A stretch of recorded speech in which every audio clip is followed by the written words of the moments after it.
الحمد للہ رب العالمین والصلاة والسلام علی سید الانبیاء والمرسلین اما بعد فاعوذ باللہ من الشیطان الرجیم بسم اللہ الرحمن الرحیم۔ الحمد للہ عز وجل خواتین کی نماز کے طریقے سے متعلق مسائل پر مشتمل لیکچرز انشاءاللہ عز وجل بیان کیے جائیں گے۔ لیکچرز بیان کرنے سے پہلے انشاءاللہ عز وجل آج کے پہلے لیکچر میں کچھ تمہیدی کلام کیا جائے گا، جس میں اس کورس کی اہمیت سے متعلق اور اس کے مقاصد سے متعلق کلام کیا جائے گا۔ ہم اللہ تعالیٰ کی بارگاہ میں کلمات شکر ادا کرتے ہیں کہ اللہ عز وجل کا لاکھ لاکھ شکر ہے کہ اس نے ہمارا انتخاب علم دین حاصل کرنے والوں میں رکھا۔ یقیناً یہ اللہ تعالیٰ کی بہت بڑی کرم نوازی ہے کہ اللہ عز و جل نے ہمیں علم دین سیکھنے کی توفیق عطا فرمائی، ورنہ اس وقت کثیر مسلمانوں کے احوال اور حالات یہ ہیں کہ ایک مسلمانوں کی کثیر تعداد علم دین سے دور ہے، اور علم دین سے دوری کے سبب ایک تعداد تو ایسی ہے کہ جو عبادت ادا ہی نہیں کر رہی ہے،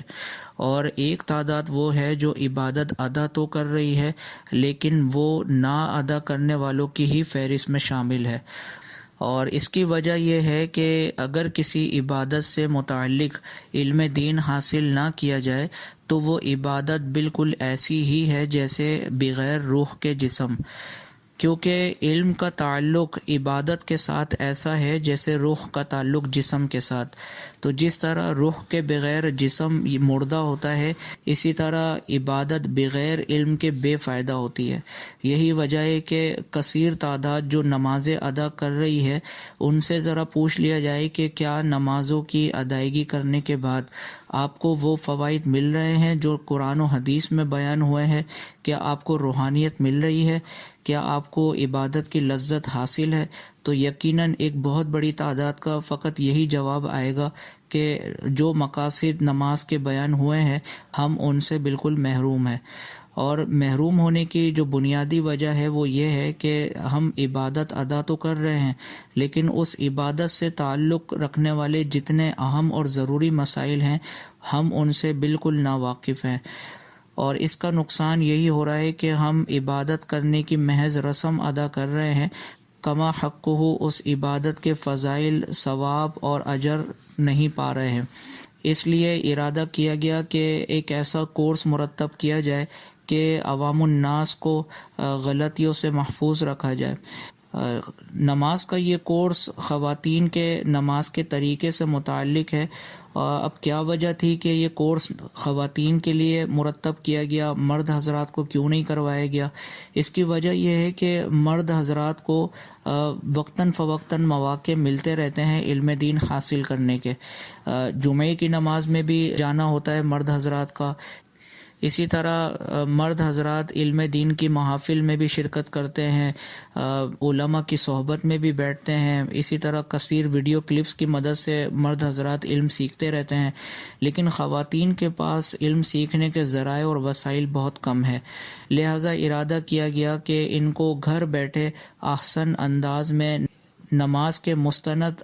مسائل آسان انداز میں سکھائے جائیں، اور انشاءاللہ عز و جل جب آپ اس کورس کو کریں گے تو کرنے کے بعد آپ کو واقعی ایک فرق محسوس ہوگا، اور انشاءاللہ عز و جل نماز جیسی عظیم عبادت سے تعلق رکھنے والے مسائل سیکھ کر جب آپ نماز ادا کریں گے تو انشاءاللہ عز و جل آپ کو ایک واضح فرق محسوس ہوگا۔ دوسری بات یہ کہ ہمارے یہاں خواتین جو نماز سیکھتی ہیں وہ کسی عالمہ سے نہیں سیکھتی ہیں، کسی عالم دین اور صاحب علم سے نہیں سیکھتی ہیں، بلکہ وہ اپنے اوپر والے لوگوں کو دیکھ کر سیکھتی ہیں۔ اگر آپ اپنی والدہ سے پوچھیں کہ آپ نے بچپن سے نماز کس کو پڑھتے ہوئے دیکھا تو وہ یقیناً اپنی والدہ کا نام لیں گی۔ آپ ان کی والدہ سے پوچھیں تو وہ اپنی والدہ کا نام لیں گی۔ تو گویا ہم نے عبادات کو سیکھنے کے سلسلے میں اپنے بڑوں کو مرکز نگاہ بنایا ہوا ہے، حالانکہ قرآن پاک کا حکم یہ ہے کہ فَاسْأَلُوا أَهْلَ الذِّكْرِ إِن كُنتُمْ لَا تَعْلَمُونَ، کہ اگر تمہیں کسی چیز کے بارے میں علم نہیں تو اہل علم سے سوال کرو۔ تو جب اعلی علم سے سوال پوچھنے اور اسی طرح مسائل سیکھنے کا حکم ارشاد فرمایا گیا، تو پھر کیا وجہ ہے کہ ہمارے گھر کی خواتین اعلی علم کو چھوڑ کر اپنے گھر کی بڑی بوڑھی خواتین کو مرکز نگاہ بناتی ہیں علم سیکھنے کے سلسلے میں؟ اور پھر نتیجہ یہی نکلتا ہے کہ وہ مسائل جو اوپر سے غلط چلتے ہوئے آ رہے ہوتے ہیں، انہی مسائل کو، انہی غلط طریقوں کو ہمارے نیچے والے لوگ اختیار کر رہے ہوتے ہیں، اور ماں کو دیکھتے ہوئے بیٹی کے اندر بھی غلط مسائل ٹرانسفر ہو رہے ہوتے ہیں، اور ماں کو جس طرح نماز ادا کرتے ہوئے بیٹی دیکھتی ہے تو بیٹی بھی اسی طریقے سے نماز پڑھ رہی ہوتی ہے، اور وہ اپنی ماں کے بارے میں یہی گمان کرتی ہے کہ جس طرح میری ماں نماز ادا کر رہی ہے یقیناً یہی نماز کا درست طریقہ ہوگا، حالانکہ اس ماں سے سوال کر لیا جائے کہ یہ جو طریقہ ہے یہ کہاں سے ثابت ہے یا اس کو کہاں سے آپ نے پڑھا ہے، تو وہ خود بھی جواب نہیں دے سکے گی۔ تو اس لیے خود اچھے طریقے سے نماز کو سیکھیں تاکہ آپ اپنی آئندہ آنے والی نسلوں میں درست اور صحیح شرعی طریقہ ٹرانسفر کر سکیں، اور انشاءاللہ اس کا فائدہ آپ کو یہ حاصل ہوگا کہ اگر آپ کی آنے والی نسلیں درست طریقے کے مطابق نماز پڑھیں گی تو کل دنیا سے جانے کے بعد انشاءاللہ عزوجل آپ کی اولاد کے نیک اعمال کا ثواب آپ کو حاصل ہوگا۔ کثیر مشاہدے میں یہ بات آئی ہے کہ خواتین جس طریقے سے نماز پڑھ رہی ہوتی ہیں اس سے یہی اندازہ ہوتا ہے کہ انہوں نے نماز کے مسائل جس انداز میں سیکھنے چاہیے اس انداز کے مطابق نہیں سیکھے۔ یہی وجہ ہے کہ وہ جس انداز میں نماز کو ادا کر رہی ہوتی ہیں وہ بالکل خلاف شرع طریقہ ہوتا ہے، اور بعض صورتوں میں تو نماز ہو ہی نہیں رہی ہوتی۔ لہٰذا آپ تمام بہنوں سے درخواست یہ ہے کہ یہ جو کورس آپ کو کروایا جا رہا ہے،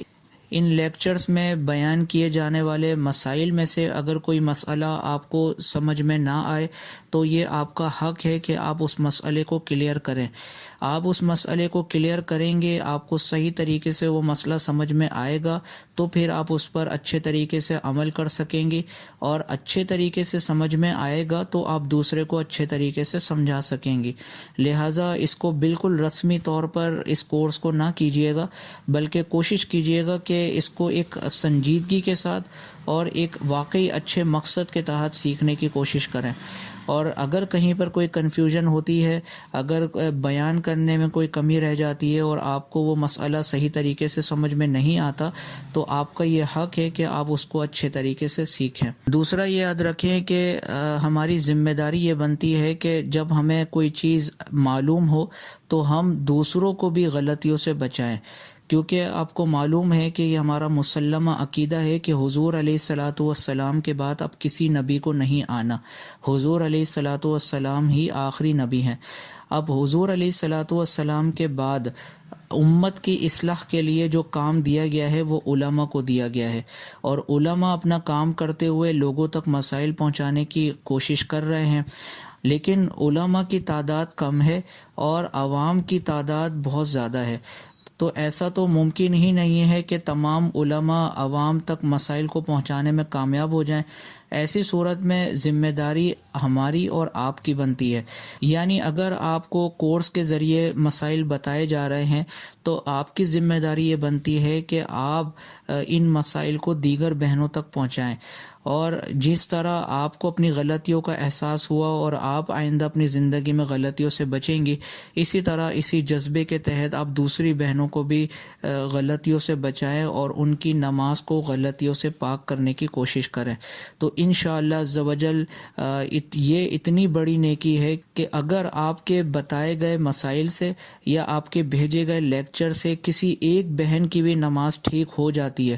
تو جب تک وہ درست طریقے سے نماز پڑھتی رہیں گی انشاءاللہ عز و جل آپ کو مسلسل ان کی درست نماز کا ثواب ملتا رہے گا۔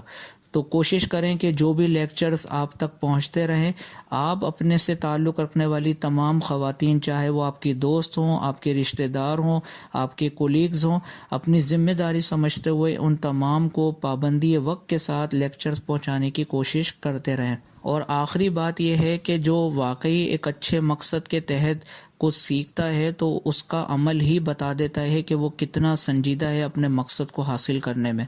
یہ جو کورس آپ کو کروایا جا رہا ہے اس میں آڈیو لیکچرز شیئر کیے جائیں گے اور آپ کو اس کو سننے ہوں گے، لیکن سننے کے بعد ہر بات ذہن میں محفوظ رہے یہ ضروری نہیں ہے، لہٰذا کوشش کریں کہ جو بھی لیکچرز میں باتیں بیان کی جائیں ان کو آپ اپنے پاس رجسٹر میں باقاعدہ نوٹس کی صورت میں لکھیں۔ اس کا فائدہ یہ ہوگا کہ ایک تو لکھنے کی صورت میں آپ کو وہ مسائل یاد رہیں گے، اور دوسرا اگر کبھی زندگی میں موقع ملا یہ مسائل دوسروں کو پڑھانے کا تو چونکہ آپ کے پاس نوٹس کی صورت میں لکھے ہوئے موجود ہوں گے تو انشاءاللہ عزوجل ان لکھے ہوئے مسائل کی برکت سے آپ کو آگے سمجھانے میں آسانی ہوگی۔ اور دوسرا یہ کہ اس کورس کے اختتام پر چونکہ ٹیسٹ کا سلسلہ بھی ہوگا اور سرٹیفیکیشن کا سلسلہ بھی ہوگا، تو اگر یہ مسائل آپ کے پاس نوٹس کی صورت میں لکھے ہوئے ہوں گے تو ٹیسٹ کی تیاری کے سلسلے میں آپ کو یہ نوٹس بہت زیادہ معاون اور مددگار ثابت ہوں گے۔ تو امید ہے کہ آپ کو آج کے تمہیدی کلام میں بیان کی جانے والی باتیں سمجھ میں آ گئی ہوں گی۔ اللہ عز و جل کی بارگاہ میں دعا ہے کہ اللہ عز و جل ہمیں سنجیدگی، اخلاص اور استقامت کے ساتھ اپنے دین کی تعلیم حاصل کرنے کی توفیق عطا فرمائے۔ آمین بجاہ النبی الامین صلی اللہ تعالی علیہ وسلم۔